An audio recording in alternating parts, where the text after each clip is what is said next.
Salut tout le monde, bienvenue sur ma chaîne.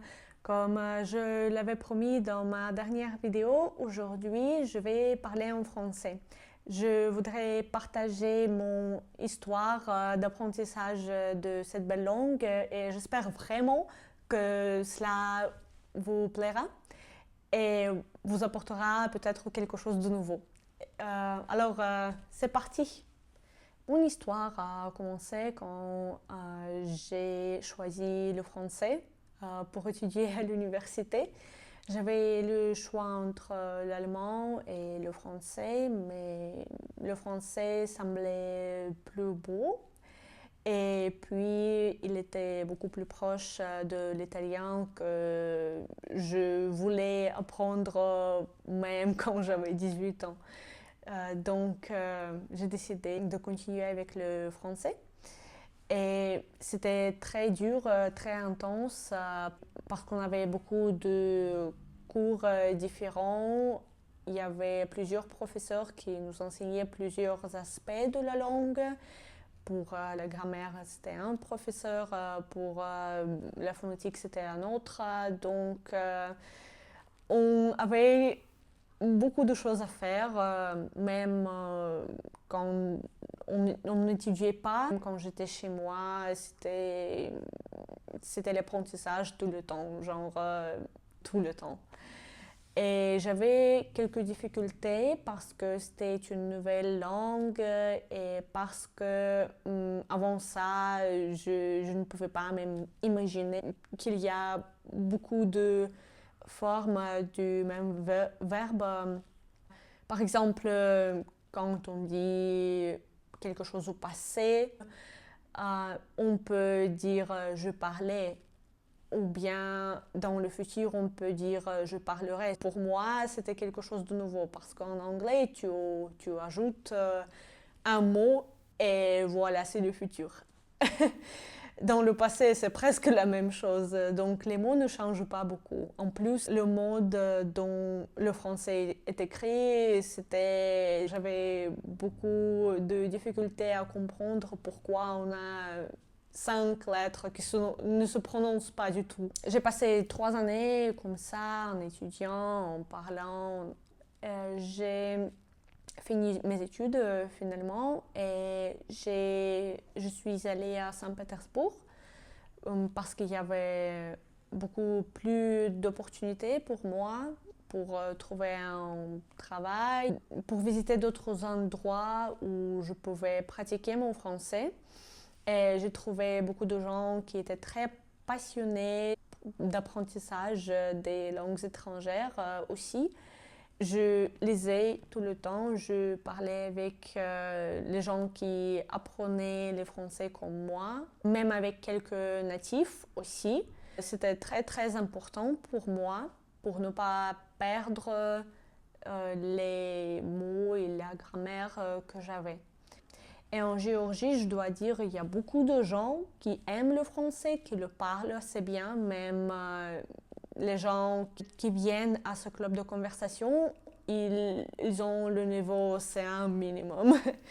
C'est très intéressant maintenant quand j'habite en Géorgie de rencontrer même les gens du Canada, de la France et ils partagent ce qu'ils savent déjà et c'est très intéressant d'être entre eux, juste écouter même et me rendre compte que oui, je comprends le français.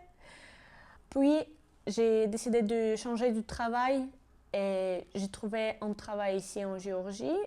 C'était le support client. Et pour moi, c'était très difficile. C'était vraiment quelque chose que je devais apprendre du point zéro. Et tout était en français entièrement, sauf les instructions, je crois. Les instructions étaient toutes en anglais, évidemment, mais à part de ça, les clients étaient les Français, les Canadiens, parfois les Marocains. Donc, ils tous parlaient français. Et moi, je me suis dit, bah non, je ne peux pas le faire parce qu'il y a beaucoup de mots techniques.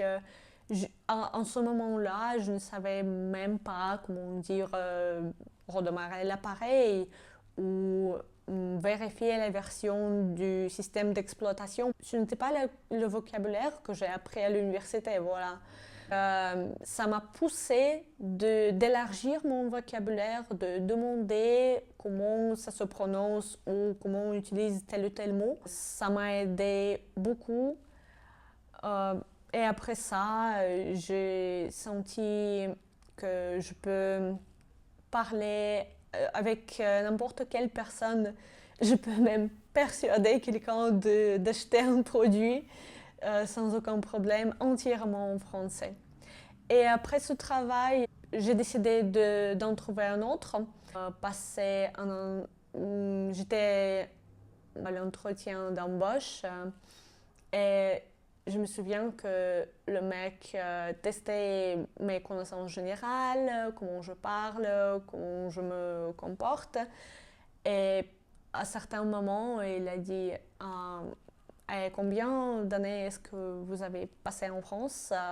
Et il était vraiment choqué, il était surpris quand il a appris que je n'avais jamais été en France. Je ne l'avais jamais visité.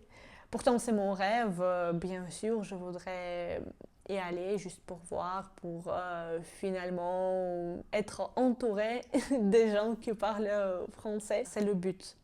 Mais pour le moment, j'essaie vraiment de maintenir le niveau que j'ai, de parler, bien sûr. Je fréquente les clubs du français et je lis des livres, j'essaie au moins.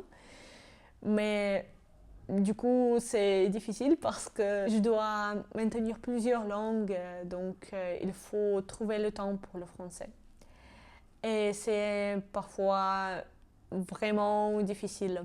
Je regarde aussi des vidéos sur YouTube, bien sûr, et même quand je trouve les comptes sur Instagram dédiés à l'apprentissage du français, je m'abonne, je regarde ce qu'ils postent.